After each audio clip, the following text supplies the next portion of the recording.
What's good, YouTube? So before we get into the video, I gotta put some things out there in the open. So instead of now only gaming, this channel is now becoming an anime channel. We're still gonna have our gaming. Now we're still gonna have our gaming. It's gonna be more so on my Twitch channel, which is gonna be right here. And it's more gonna be a live stream way. So if you do like my gaming, go to my Twitch channel. I'll be streaming pretty soon. And of course, in future video, I'll be letting you know what the schedule is for my Twitch channel, so you guys can tune in on the streams. And also some other big moves are coming, like a second channel is coming soon. That's where it's more of a vlog type channel and more of my hobbies, like hunting, fishing, fitness, making videos, hanging out with people, being funny. That's gonna be all on the second channel, which is coming soon, guys, which is coming soon. Also, if you want to be a part of what videos I do next and just see the behind the scenes and just other random videos I like to do, go to my Instagram, which is gonna be right here, and then also go to my TikTok, which is right here. And without further ado, I'll see you guys in the video. We got for you Demon Slayer Mugen Train. Now, I watched this when it first came out in America, actually the day of release. It's not on the YouTube Instagram. You have to go to my personal Instagram. But I have watched this on the first day of release in America in the movie theaters, and then now I am also have recently watched it episodic because me and my sister are starting Demon Slayer season 2. Now, let's just go over this review. First of all, love the episodic. I love how they did it. I thought they was gonna cut out a lot of stuff because they didn't want to put that many episodes out about Mugen Train, but actually it felt like you were watching the whole movie and didn't miss some, plus some, we're gonna get into that, plus some, but you didn't miss anything. And the only thing they did, it seemed like they just cut it into like 20-minute plus segments and then just added an intro. All it seems like they did, guys, is just add an intro and the outro, which I loved because rewatching it through the episodic, which was the second time, felt like I was just watching a whole nother season. Like it felt like there was season 1, season 2, and then season 3. But it was just his own little short part because you have to watch the movie to understand season 2, to understand a lot of stuff. That's one of the movies you have to watch those movies. Those mandatory movies you have to watch to understand everything, which is totally cool for me. There was an extra episode in there showing us what Rengoku did before he got to the train station and before he met the boys, which is, you know, Tanjiro, Inosuke, and Zenitsu. Now, from what I can remember, please forgive me, it's been like 2 weeks since watching that part because I've been so busy, like I said, in the intro, setting up Twitch and all that stuff. But from what I can remember, we see Rengoku talking to one of his underlings. It's coming back in flashes as I'm talking about it. I know, I need to start doing these like right then and there and not just, look guys, bear with me, okay? I never said I was a pro at this. This is new. But we follow Rengoku, we see he's talking to his underling. His underling's like, oh, you did another great job, sir, basically kissing ass. Actually we go into a noodle shack, which preparing bomb ass looking noodles, like just bomb ass looking noodles. Like them shit's just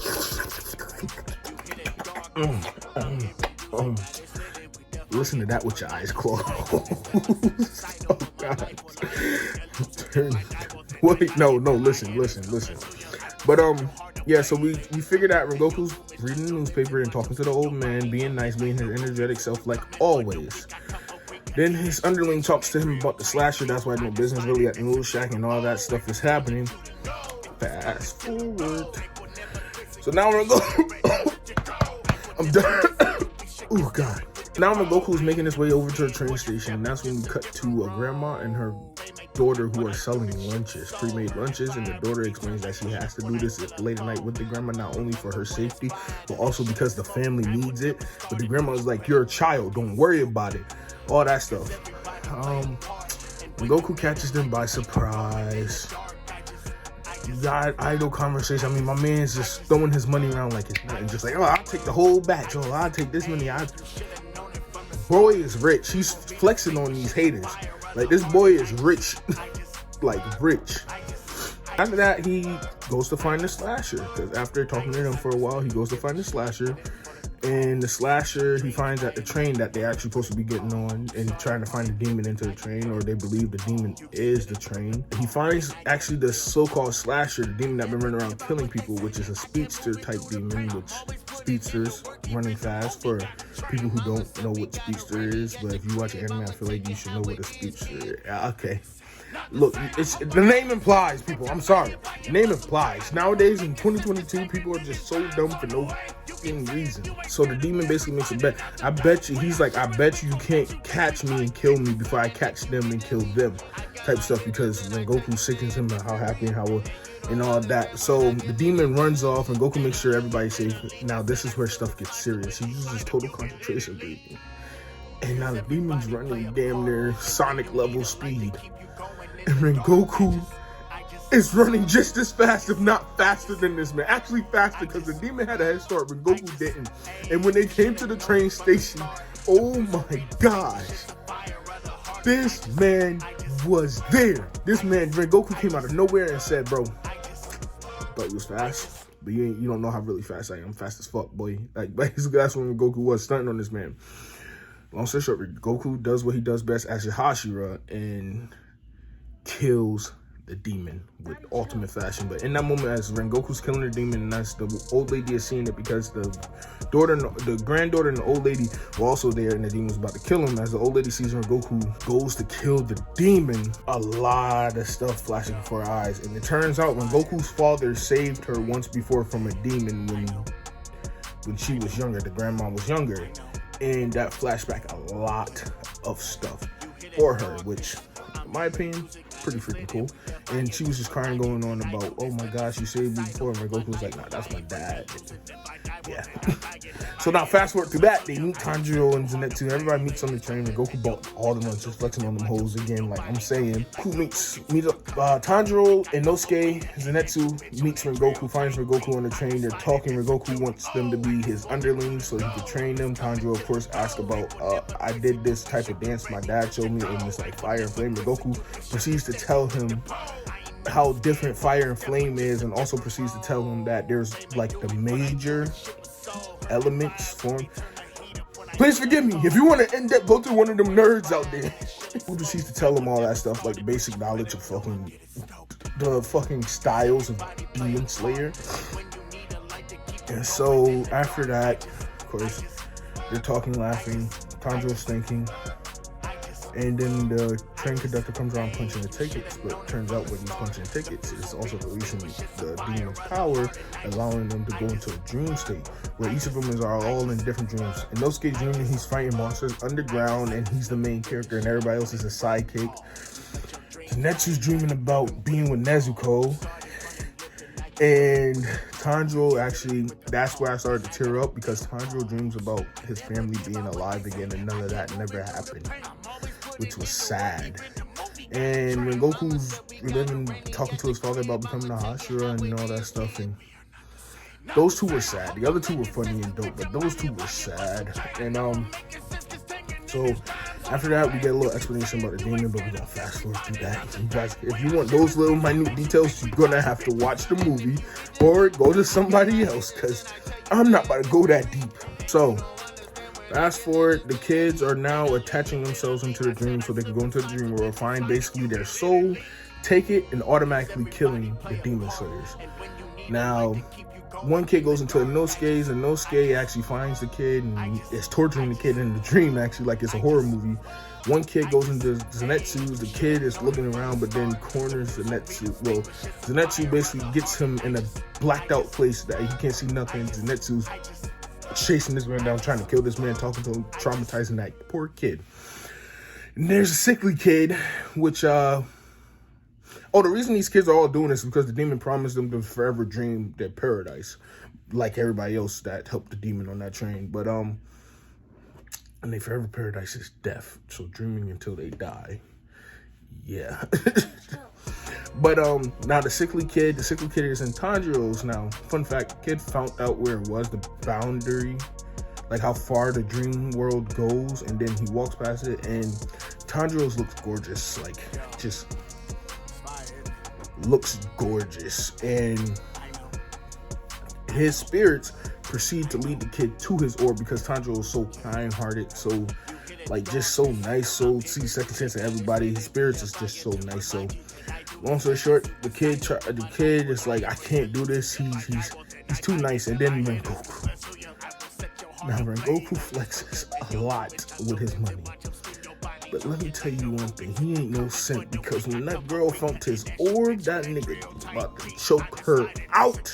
He had her like he was about to kill her. She was about to die. Don't mess with my boy Rengoku. After that, Nezuko breaks out of the box, notice everybody is sleeping and trying to wake him up, but notice that they don't get up, and I believe she hears Tanjiro says Nezuko, something like that, but then proceeds to try to wake him up, headbutts Tanjiro, but nigga got a rock head, like that's them stone heads.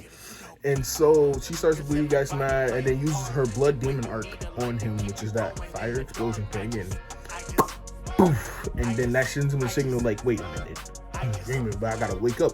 So Tanjiro is finding a way to wake up, and his dad proceeds to tell him, like, basically, you gotta kill yourself to wake up. You have to literally just, like, let me just tell you something. It takes a lot to kill yourself. And we're gonna see that throughout this goddamn show. After Tanjiro builds up enough courage to kill himself, he ends up waking up, eventually trying to wake up with Inosuke, Zenitsu, and all them, but the kids are trying to kill him because they messed up their chances of forever having a paradise.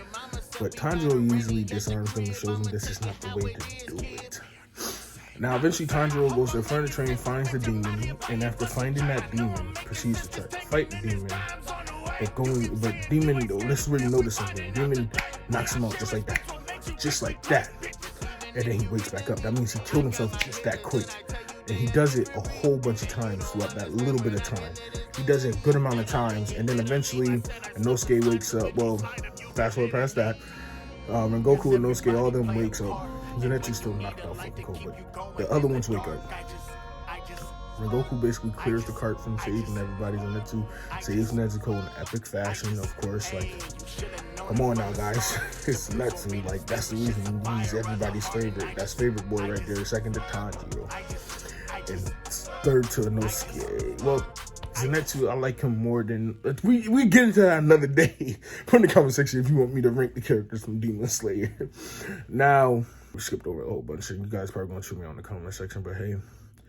So now they're getting the save and doing their thing, and Goku wakes up, shows how fucking strong he is, because he's like, Zenitsu could take on at least 2 carts with Nezuko.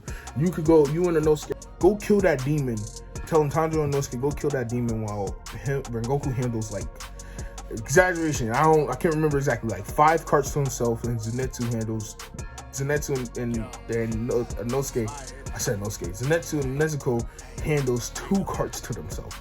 This man is putting Tanjiro in a dream every time he wakes up, to the point where he eventually killed himself so much and been in a dream world so much and been traumatized from going back and forth so much, he realized he wasn't dreaming no more and he was about to kill himself in real life, until main man Inosuke came here and slapped Tanjiro out of it. Eventually they're teaming up and boom, killed the demon, which was fucking dope. It was fucking dope. I'm pretty sure y'all seen the clip. It's fucking dope. Shortly after that, you get the demon's whole sad little thing, and then boom, bam, and everything's all good in the hood. Nah, it's not. Something absolutely crazy, which is one of the upper moons. The 3rd rank upper moon. His name somewhere, hopefully, I don't want to say his name. It's like I watched too much anime for this. Yeah, that man shows his face and basically wants to fight Rengoku because Rengoku has so much strength. Long story short, everything ties in, and Rengoku was tired from keeping the train from killing everybody when it crashes. That will explain a lot. Now, as they're fighting, the demon's like, you're too strong for this. You have too much potential for this. Become a demon and help me kill basically the demon slayer. Become a demon so we can practice, go at it all the time. This demon wanted a rival, and he didn't get it. He got it, but he didn't get the one he wanted. And Rengoku was basically resisting, saying, no, never, I'm good, this, that, and the third. Epic fight goes down. Arm through Rengoku's stomach, chest, demon almost neck cut off. That's how strong Rengoku is. And he was able to break away because he was able to break his arm. Well, rip his arms off and get away and break the sword while it's still stuck in his neck, like right to here. and was able to run. At this point, your boy is balling. I was tearing up through the movie, through all the sad parts, but at this point, I am balling. I am literally like, damn, man, stay strong. They give their inspirational quotes. Tanjiro loses his shit. And basically, Goku's like, you know what? Go to my house. Tell my brother do what he wants. As long as this is what he wants. Tell my dad take care of himself. And also go to my library. There might be some books on there. Also talk to my dad. This is like, peace. I'm going to go see my mom because she just talked to me not too long ago, and that's my cue to leave. And as that happens, he dies. The boys are crying, and the bird tells all the Hashira, and they can't believe it. Some stay silent, but most of them can't believe it. Some stay calm. But at least in my theory, I say Goku is one of the strongest Hashira, if not the strongest Hashira, because he fought the third upper moon and almost killed that man. What saved him is that, yeah, he might have been holding back, but what saved him is that he was able to rip off and break the sword in time. Because Goku was either going to cut his neck off or he was going to get held there until the sun burns him. So now, I heard the Shaolin Hashira is stronger and went against a tougher one, but who, I haven't watched season 2 yet, which that's what we're doing now. Well, that was the review of Mugen Train. I know you guys gonna tear me apart in the comments saying I forgot so much stuff, but like I said, I am not. This is new to me, and if I try to go in depth with everything, this will be longer, way longer than what it's taking me now. I'll see you guys in the next video. Hopefully by the next video, Twitch is up. And like I said, comment down below what I missed, what you think I could do better. Or comment down below anything. It helps the algorithm when you like, dislike, or comment. It helps put these videos out here to help me make more videos in the long run. So it's me, your boy, Jeremiah, little boy. I hope you guys like this new style to the channel, which is more of a review style to the channel.